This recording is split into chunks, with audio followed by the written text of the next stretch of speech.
Here's a quote from Victor Tiffany. "A lot of folks on Twitter are pleased that Trump's account has been banned. First they came for Alex Jones, and I did nothing because I'm not a reactionary conspiracy theorist. Then they came for the president, and I did nothing because I didn't support most of his politics and all of his court nominees." I also want to get back to Durga Adriane and something she said on Facebook the other day. "I want to address this whole Democrats stole the election from Trump in a more meaningful way than the current discourse.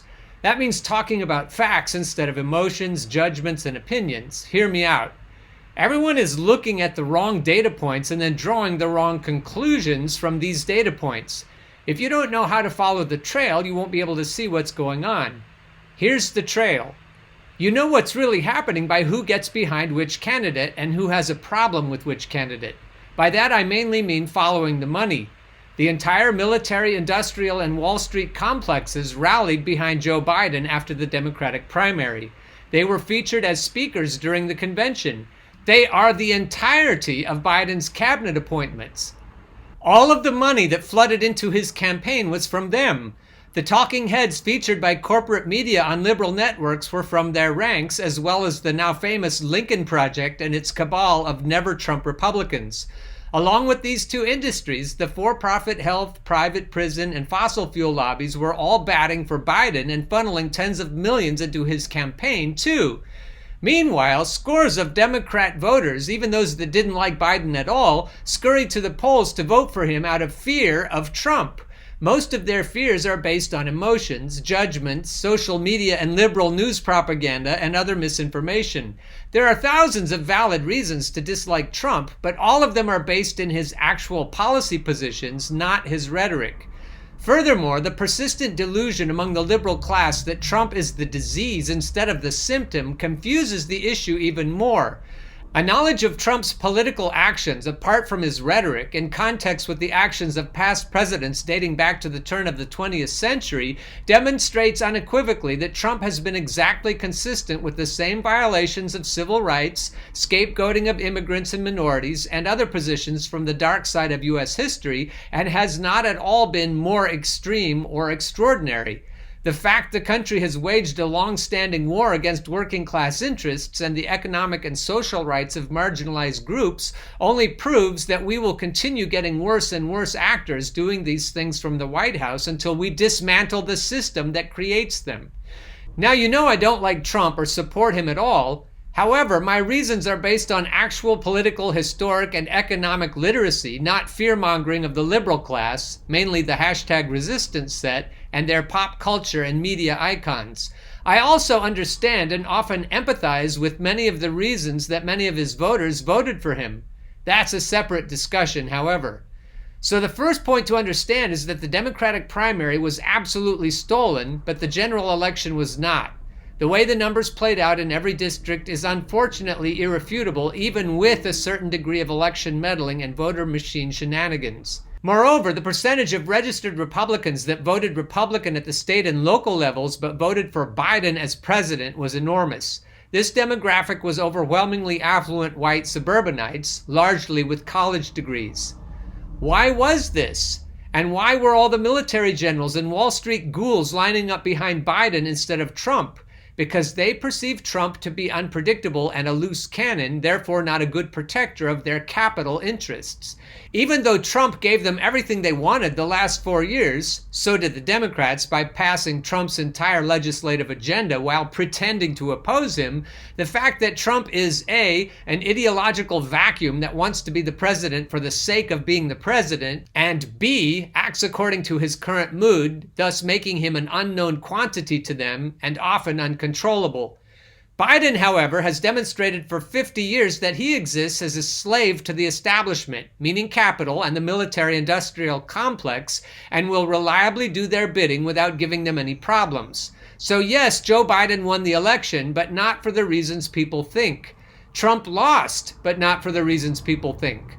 Ultimately, the damage to our social fabric is in the fact that 50% of Americans think the other 50% stole the election from them, and that's both in 2016 and 2020. Meanwhile, the millions of leftists who know their primary was stolen from them are drowned out in the fray. That's the thing all of us should care about, because election integrity in the primaries and general elections is crucial to having a democracy. The second thing crucial to having a democracy is having a government that represents the will of the people instead of the will of the rich.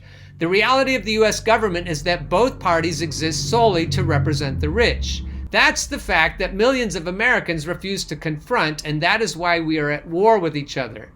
To think that legislators of either party give a shit about our culture wars or cultural issues whatsoever is naive. They don't.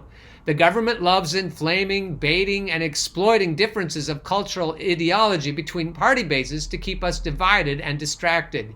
They also use these things to signal to their bases that they are representing their interests, but these gestures are merely performative.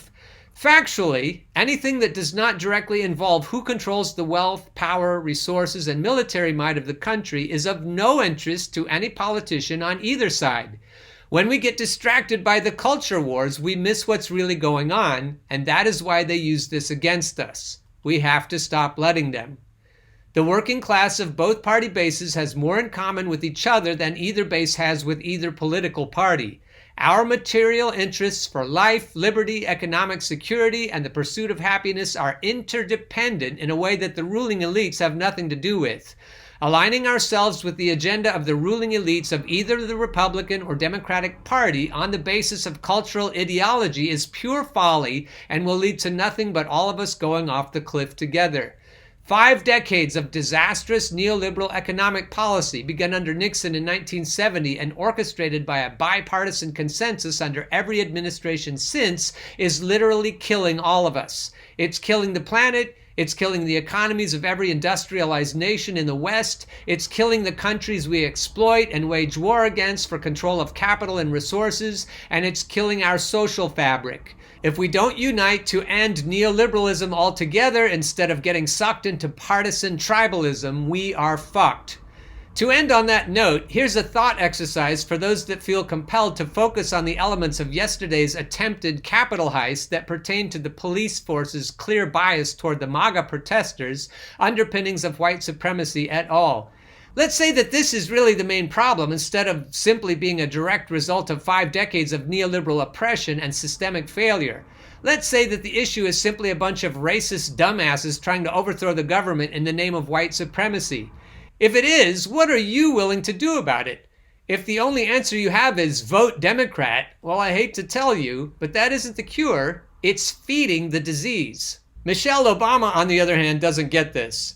Michelle Obama has urged social media companies to stop fueling President Donald Trump's monstrous behavior by banning his accounts after Wednesday's violent riot by a pro-Trump mob breached the U.S. Capitol building and left 4 people dead. Now is the time for those who voted for this president to see the reality of who they've supported and publicly and forcefully rebuke him and the actions of that mob, Obama said. Now is the time for Silicon Valley companies to stop enabling this monstrous behavior and go even further than they have already by permanently banning this man from their platforms and putting in place policies to prevent their technology from being used by the nation's leaders to fuel insurrection. Come on, Michelle. Don't you understand that neoliberalism is what the people are revolting against? Seems to me that what you most don't want is for them to figure that out, because if they do, it might sully your wonderful husband's legacy. Gosh. Here's another thought on the protests from Anya Parampil. Yeah, exactly. A lot of Congress people and of the commenters I saw on C-SPAN were just shocked that something like this could ever happen, that that average people or people that weren't in government could storm this Capitol building. This is something we could have never imagined. Well, I think this is honestly just the beginning. And if the right can do it, imagine if there was actually a movement for something with concrete demands like healthcare or I mean, that's what I think right now we need is some sort of occupation of the Capitol. And that's how I would see like something such as force the vote being more successful is if people were able to move in massive amounts and claim that space. I mean, it's insane to watch these images of people sitting in Nancy Pelosi's desk or standing at the speaker's chair in the House of Representatives, standing in the Capitol, these powerful places. It was a startling image, and I think it's valuable for the people of this country to see that something like that can even happen here. And then there was certainly a cathartic element, I think, for different friends that I have from around the world who were saying, I mean, everybody said it on Twitter that this is something that the United States encourages in other capitals, but now it's coming home. As Aaron said, chicken's coming home to roost. But I mean, imagine if we had a massive movement with concrete demands storming the Capitol. Maybe things could turn out a little differently. Exactly. I'm glad somebody else thinks so. Socialist Alternative came down on the right side of force the vote, but I don't think they're coming down on the right side of these protests. They're trying to build a movement to defeat the far right. As we talked about yesterday, if you were in the French Parliament, you sat on the right if you supported the monarchy, and you sat on the left if you supported the people. If you want democracy, you sit on the left. If you want oligarchy, you sit on the right. I think it comes down to who benefits more from which position. People who think they benefit from sucking up to power are going to be sitting on the right. But the people who were storming the Capitol yesterday don't want that. They don't want the oligarchs to win. They want the people to win. The people who are protesting on January 6th were not looking to build up the monarchy. They're trying to overcome the system and take the power back for we the people. Why do you want to build a movement to defeat them? I think we need to keep our eye on the prize and build a movement to defeat the oligarchs. We're not fighting against social issues, we're fighting against economic inequality. Social issues are important, but that's not the prize that we need to keep our eye on. If we solve the economic issues, a lot of the social issues will go away automatically. And more importantly, if we keep our eye on the economic prize, we'll be able to unite both sides of the big divide that media have created for us. Well, media and the oligarchs have created for us. Skipping ahead in their article, overall, yesterday's events were a defeat for Trump, forcing him to formally concede in the face of enormous ruling class pressure. This was something he had no intention of doing at the start of the day. So that makes me wonder, why is it a good thing to force Trump to concede when he is the one making the oligarchs nervous? Skipping ahead again, after the storm, as the dust starts to settle on yesterday's events on the 6th, millions are wondering what the hell comes next. The political establishment in both parties are running their mouths about the need to recapture the soul of the American people, play nice politics and returns to normal. Biden has urged simple decency. He also has a long history of prizing bipartisanship with reactionary Republicans. Biden may see McConnell's pivot away from Trump as a signal to go further down this path. Many people see through these hollow platitudes and are wondering, okay, but really, what next? Amid the fear about the growth of far-right forces, the left and labor movement is presented with an urgent task. I think they're calling far-right forces people who are socially far-right rather than economically far-right. They should be going against the people who are economically far-right, which are the plutocrats, not the people. Back to the story. History teaches us that the only real defense we have against the threat of the far right, which is a product of the decay of capitalism, is a united mass, multiracial movement of working class people. We saw this just a few years ago in Boston, where 40,000 marched against the far right in the wake of Charlottesville and put them on the back foot for a whole period. Again, I don't know. I'd say that the Occupy movement is the most clearly against the far right meaning the oligarchs. A bunch of racist bigots is not necessarily from the far right, as this article seems to assume. They go on to urge Alexandria Ocasio-Cortez to shut down the racist bigots, but they're not asking her to shut down the oligarchs. And by the way, it's stupid to try to impeach Donald Trump again. Without the help of the military, he's going to have to leave on the 20th anyway. The whole reason I want you to read this article on your own and come up with your own conclusions is that I think they're getting some parts right and some parts drastically wrong. The way they're drawing the lines makes it the left as portrayed by the New York Times versus the right as portrayed by the New York Times, and that's the wrong way to think about it. I think they should be celebrating any protests that happen that seem to be the people fighting against the powers. Everyone who thinks of themselves as dissidents ought to be employed in this battle. And that's why it's really stupid to think that censoring anybody is a good idea. Every opportunity that we can take to use our social media to rile people up and get them to overthrow the powers is a good thing. So their admonition to beat back the right and build the left seems like they're getting confused. They say it is quite possible that over the next 2 weeks we will see more far-right demonstrations attempting to prevent a transfer of power. Why do they want a transfer of power that gives Biden power, back to the story, with demonstrations already called in a number of states? The mood for more protests among the far right is perhaps dimmed by Trump's concession today, though there are demonstrations called in a number of cities that seem to be going ahead. And again, they seem to think that those demonstrations are a bad thing. They have no faith that the Democratic establishment can neutralize this threat. Why do they see it as a threat, and why do they want to neutralize it? We all need to roll up our sleeves and run over the establishment. Democratic establishment, Republican establishment. They seem to want to spray water on this movement. And now finally, I want to bring up Norman Solomon, the sheepdog, who has some good advice in this article.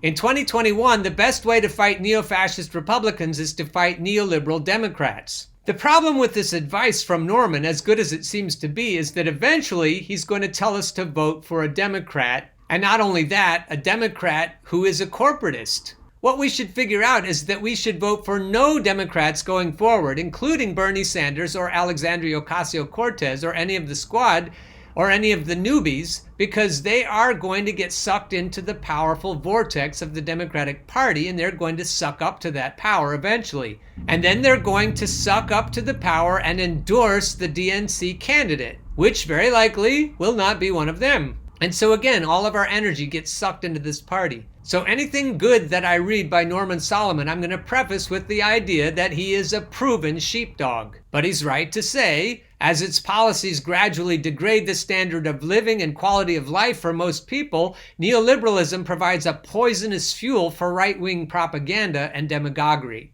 The threat of fascism will hardly disappear when Donald Trump moves out of the White House in 2 weeks.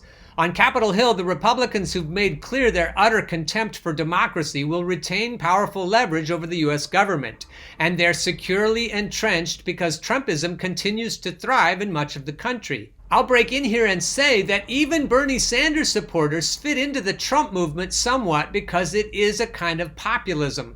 So Trumpism, in the sense that we need to overthrow the current establishment, lives and breathes on both sides of the political aisle. Back to Norman.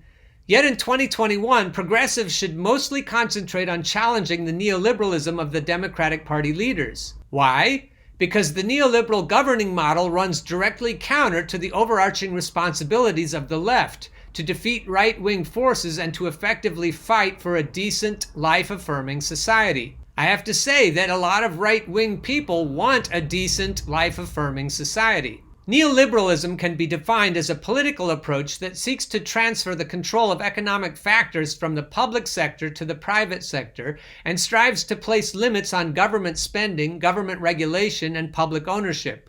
Neoliberalism can be described more candidly as vast, systemic, nonstop plunder. The plunder is enmeshed in politics. In the real world, economic power is political power, and privatizing political power amounts to undermining democracy. Skipping ahead, a myth of U.S. mainstream politics and corporate media is that the most effective way to counteract the political right is to compromise by ideologically moving rightward. When progressives internalize this myth, they defer to the kind of Democratic Party leadership that frequently ends up assisting instead of undermining the Republican Party. That's what happened when, as incoming presidents, Bill Clinton and Barack Obama filled their administration's top-tier positions with Wall Street movers and shakers, elite big business consultants, and the like. Those appointments foreshadowed major pro-corporate policies such as Clinton's NAFTA trade pact and Obama's lavish bailout for huge banks, while millions of homeowners saw their houses sink under foreclosure water, policies that were economically unjust and politically disastrous. 2 years after Clinton and Obama entered the White House, Democrats lost control of Congress in the 1994 and 2010 midterm elections. So Norman's conclusion is, what's imperative for progressives is not to speak truth to power, but to speak truth about power and to drastically change an economic system that provides humongous wealth to a very few and worsening misery to the countless many. What he doesn't say is that we should never, ever, ever endorse or vote for a corporate Democrat. I would feel better about what he says if he would come out and say that. What he also doesn't say is that protests by people against their government is what everyone should be encouraging now. I also would welcome an article by Norman that talks about censorship. I would love to see him say that it's stupid to try to censor Donald Trump or Alex Jones or anyone else. What I said on Twitter yesterday to Michelle Obama should be said to everyone. The antidote to bad speech is more speech. John Stuart Mill. If you don't like what somebody's saying, come up with a counter argument. If you don't like their beliefs or values, offer alternatives. Get people talking together, and eventually they'll figure out that they have a lot in common and that the enemy is not each other, but the enemy is the oligarchy. People who say the right things but then end up telling us to vote for corporatists are the enemy. And people who discourage us from taking to the streets are the enemy. Anyone who helps us to keep the delusion that we can solve our problems by voting is the enemy. We need to be very clear about who the enemy is and also very clear about who the enemy is not. Bottom line, we need people who are willing to fight against the king, whether that be the King of England, Jeff Bezos, or all the oligarchs together as a collective.